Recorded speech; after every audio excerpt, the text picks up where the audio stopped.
Now at 5, local health officials say COVID hospitalizations are on the rise. Plus, super windy for us today. Now we are tracking a severe line of thunderstorms. I'm going to let you know when these are going to roll through. And an area business looks to fill open positions with an often forgotten group, disabled veterans. The 4 states' most watched news starts now. Strong winds at the moment, and we're expecting thunderstorms this evening. This is KOAM News at 5. Let's go straight to Chief Meteorologist Doug Heddy.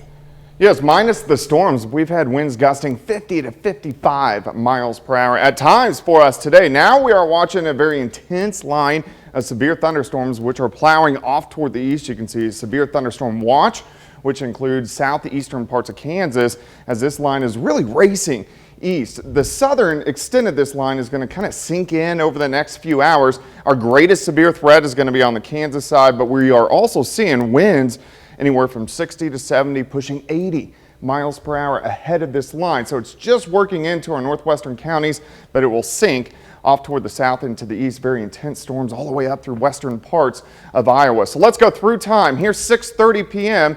The line through southeastern Kansas makes it into the metro here at about 8 or 9 p.m. Of course, we're going to break this all down for you coming up here in just a bit. See you then. President Biden is visiting Kentucky today to see the tornado damage there and meet with survivors. At least 74 people died in that state and dozens are still unaccounted for. President Biden told officials in Mayfield help is available both now and down the line. FEMA teams have been out in neighborhoods helping residents sign up for federal aid. We're right in the middle of the peak holiday season, and local health officials continue to urge people to get vaccinated or to get a booster shot as soon as possible. At the Freeman media briefing today, officials noted that COVID hospitalizations have gone up, but are still at a manageable level.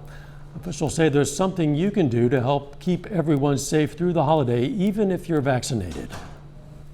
If you are in doubt that you may have contracted it and that the people that you're going to be spending time with are going to be unknowingly exposed, you are doing your part by serving the community and getting COVID tested. Tonight at 6, we're going to hear more from local officials on how to stay safe through the holidays. Federal health officials predict the number of Omicron variant cases to increase heading into the winter months. They say existing booster shots are the best defense against infection. The White House is touting a surge in Americans getting booster shots this month, but new COVID cases also continue to tick up all across our country. Reporter Skylar Henry has more from the White House.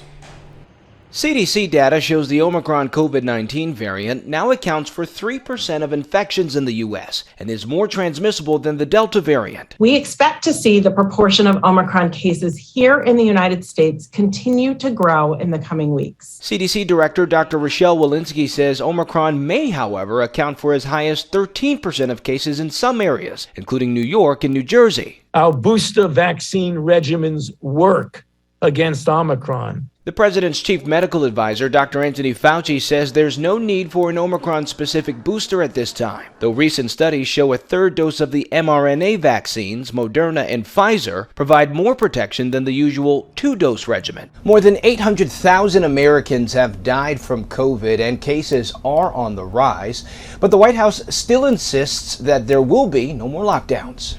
We have the tools to fight this virus. Wednesday, an indoor mask mandate went into effect for parts of California, while New York City has expanded its vaccine requirement to children ages 5 to 11. Younger individuals have a much more robust immune response than adults, particularly among elderly. Dr. Fauci says federal officials will continue to look into whether it's necessary to provide booster shots to kids and younger teens who are not yet eligible. Skylar Henry, CBS News, the White House. Despite the push for COVID boosters, the CDC still considers a person fully vaccinated if they've had 2 mRNA doses or 1 Johnson & Johnson shot. The CDC Director Rochelle Walensky says her agency will continue to follow the science when it comes to updating that guidance. The House voted in the early hours this morning to raise the national debt ceiling by $2.5 trillion. The vote follows a similar move in the Senate yesterday, so the bill will now go to the president's desk to sign.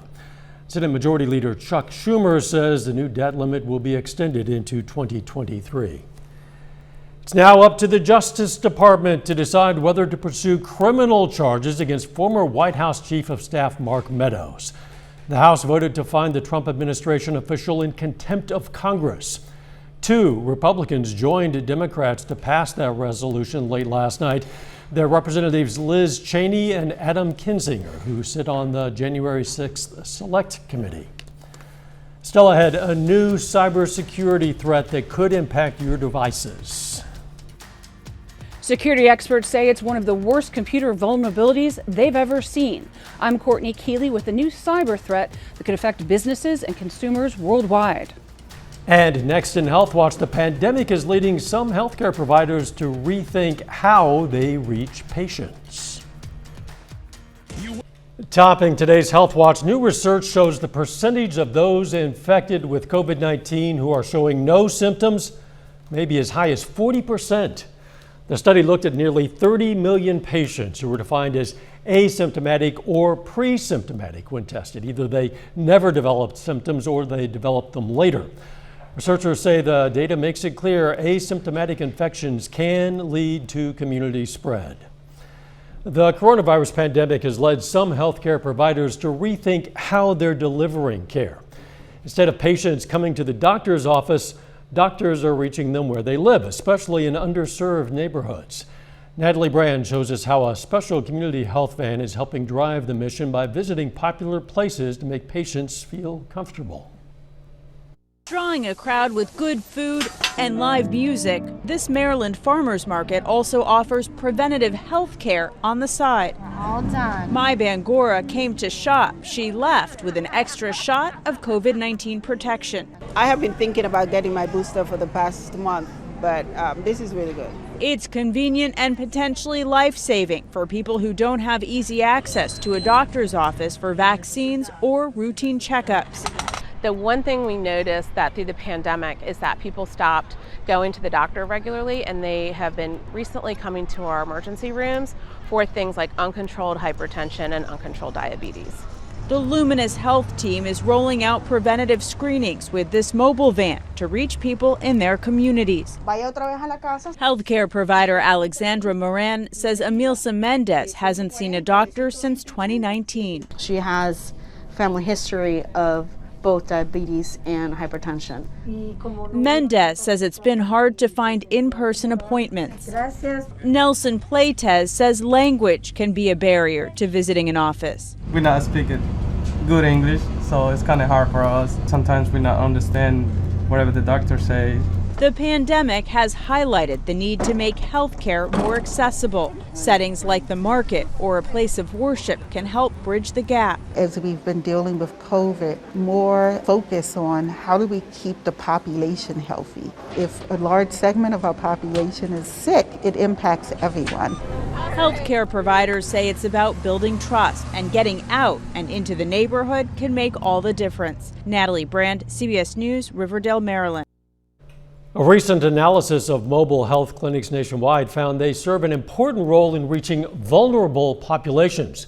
More than half of their patients were women and minorities. A new study shows if menus are at least 75% vegetarian, meat eaters are more likely to choose plant-based food. Researchers say if consumers are presented with more vegetarian options, they'll make choices that are more healthy and environmentally beneficial. And that is a look at today's health news. A little bit later, our pet vet on call. Hi, I'm Dr. Eva Jude from Parsons Pet Hospital. Coming up, we're going to explain why dogs like to fetch.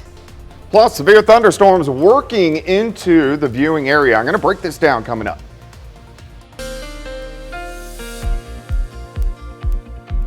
Super windy for us today. We've had winds gusting 50 to 60 miles per hour, and these have been consistent throughout the daytime hours. And this is all due to a very powerful storm system, which is shifting across the northern plains. We're on the very southern end, but even on the southern end, we're getting a very strong cold front that is dragging in and a line of severe thunderstorms, which is now pushing into our western counties. So this is going to be our focus of attention as we go through the evening hours. Already a severe thunderstorm watch out across southeastern Kansas. There is a likelihood that over the next hour or two, this will extend farther east, maybe a little bit toward the south. I think the greatest severe threat this evening is going to be along and north of Interstate 44. But this is a powerful line of storms. You can see all the severe thunderstorm warnings everywhere within this line. Now, the main threat that we are seeing are winds. Winds at 70, 80, upwards to 90 miles per hour, which does a lot of damage. A few of these storms have some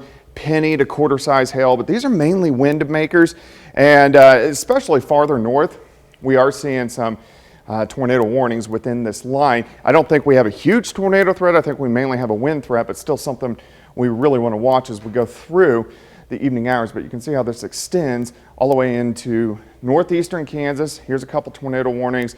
Northwestern Missouri, and this line goes all the way north into parts of Iowa. So pretty intense line, very compact, intense system. And then you got the cold air on the back side, which is producing snow. So this line is really going to work in as we go through the next few hours as this storm system races very quickly at about 60 to 65 miles per hour off toward the northeast. So let's break this down. Let's go through the evening hours. Here comes this line. It kind of sags in. Here's 7 p.m. in about an hour and a half, really from Fort Scott, Parsons, Independence.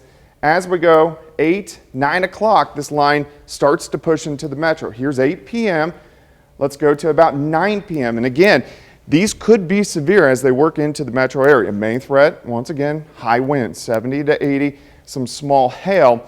I think once this line gets south of Interstate 44, so after 10 p.m., it will start to weaken. Then we're just talking about strong thunderstorms working through. Here's 11 p.m., most of the showers and thunderstorms starting to exit after midnight for us tonight. Colder air works in behind it as it's going to be a much colder day for us tomorrow. Temperatures, of course, ahead of it.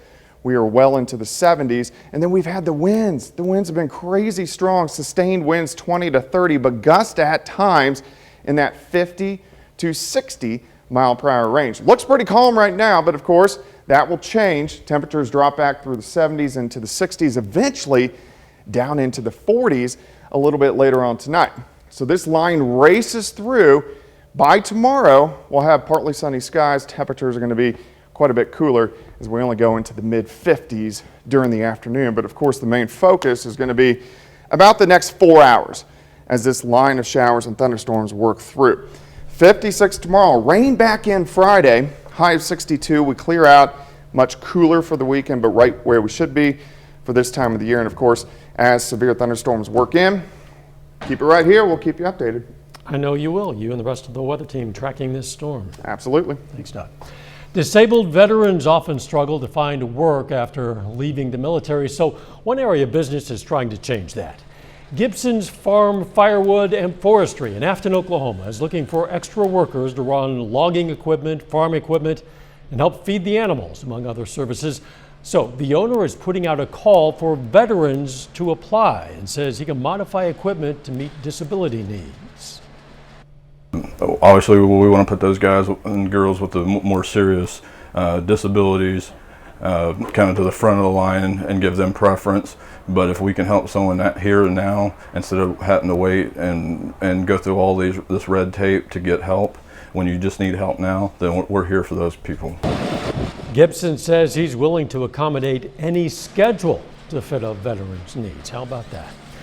Coming up, why interest rates are going to increase next year. First, though, we honor a local veteran. John Derby served in the U.S. Army during World War I. Frontenac, Kansas native was killed in action in France. And we salute Private First Class John Derby, a four-state hero. Topping today's Consumer Watch, we'll see higher interest rates in the new year as the Federal Reserve fights against inflation. The Fed today says it plans to raise interest rates 3 times next year. In January, the Fed is dialing back buying fewer Treasury securities and mortgage-backed securities. The bond purchases were intended to hold down long-term rates to aid the economy, but they are no longer needed. Americans spent less on shopping last month than expected. Data from the Census Bureau shows retail sales grew 0.3% in November.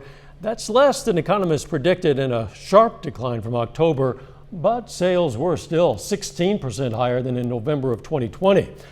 Despite a sluggish start, economists and retail experts believe the holiday shopping season will be strong. even as Americans struggle with inflation, supply shortages, and growing COVID-19 cases. A new online threat could make businesses, governments, and consumers, you and me, vulnerable to cyber attacks. New security experts are racing to get ahead of criminals. Courtney Keeley reports. Hackers are trying to exploit a newly revealed technical flaw that could give them access to computer systems around the world. It's inside a software tool called Log4j, which is used in a range of devices, including smartwatches, TVs, gaming consoles, printers, smart thermostats, and cloud services. How widespread is this problem? So this particular issue is extremely widespread just because it's so common and used in many, many applications. Mark Ostrowski with the cybersecurity firm Checkpoint says hackers have already tried to exploit the vulnerability to gain access to about half of corporate networks worldwide. Now businesses, tech companies, and governments are implementing patches to block them. Very quickly, it's been fixed across multiple platforms, as well as cybersecurity companies have created protections against these things. But it's possible networks have already suffered a breach that went undetected. This is at a scale that is really historically unprecedented. CBSN tech reporter Dan Patterson says it's important to avoid clicking on links you don't recognize. Often hackers use phishing by sending you something that looks real and is actually a malicious link. And he says it's vital to check for software updates on your devices to make sure you have the latest security protections.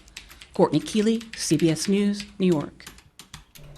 Hobby Lobby employees have an extra reason to look forward to the new year. The company says it's going to raise full-time workers' minimum wage to $18.50 an hour. That starts January 1st. It's an increase of $1.50 per hour. In a statement, the arts and crafts chain says it's been ahead of other retailers when it comes to raising the minimum wage. Why dogs fetch? Up next.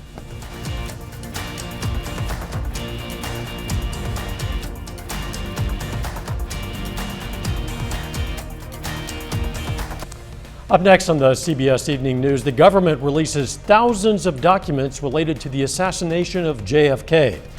Then on KOAM News at 6, authorities in Ottawa County capture an escaped inmate. Plus, we're going to hear more from local health officials on rising COVID-19 hospitalizations. And it's National Signing Day. Sports Director Jacob Leonard has some of the area's athletes moving on to the next level. Stay with us for the CBS Evening News, then KOAM News at 6. It can be a ball, a frisbee, or just a stick. For a lot of dogs, it doesn't really matter. You throw it, they'll chase it. Today's question for our pet vet on call: why do dogs like to play fetch? Well, for some dogs, it's an inbred instinctive behavior. They have retriever blood in them and they retrieve whatever you throw. That's their job. But for most dogs, actually for all dogs, their primary job on this earth is to please and love you. It's fun to engage you in play, so they will bring back whatever you throw as long as you keep playing with them. It's the best part of their day. It's the best part of their life. Give them that satisfaction. Play with them a little bit.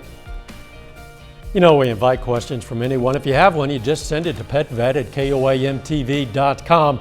Dr. Eva Dudek from the Parsons Pet Hospital answers a different question or brings us a fun fact every Wednesday here on KOAM News at 5. You can also find answers to previous questions on our website. Now let's check out our picks of the litter for the week from the Joplin Humane Society. We've chosen this German Shepherd Australian cattle dog mix puppy named Anderson. Oh, look at that. And we have Banana, a male domestic medium hair kitten.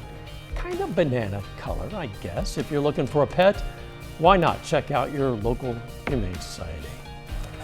All right, that storm system that you've been tracking is moving into the outskirts of the area. It is pushing into our northwestern counties. Pretty intense line. You can see the severe thunderstorm warnings, Woodson and also Wilson County in southeastern Kansas. These are mainly wind makers, very heavy rain makers, pushing east very quickly at about 55 to 60 miles per hour. But we're getting winds gusting 70 upwards to 80 miles per hour within this line. So we need to buckle down and watch this as it pushes through over the next 3 or 4 hours. Now behind it, by tomorrow we cool down, but we look pretty good. High temp of 56, rain right back in tomorrow night into Friday. Thanks for joining us. The CBS Evening News is next. And of course, we're going to be right back here for KOAM News at 6. See you then. Let's make it a great evening.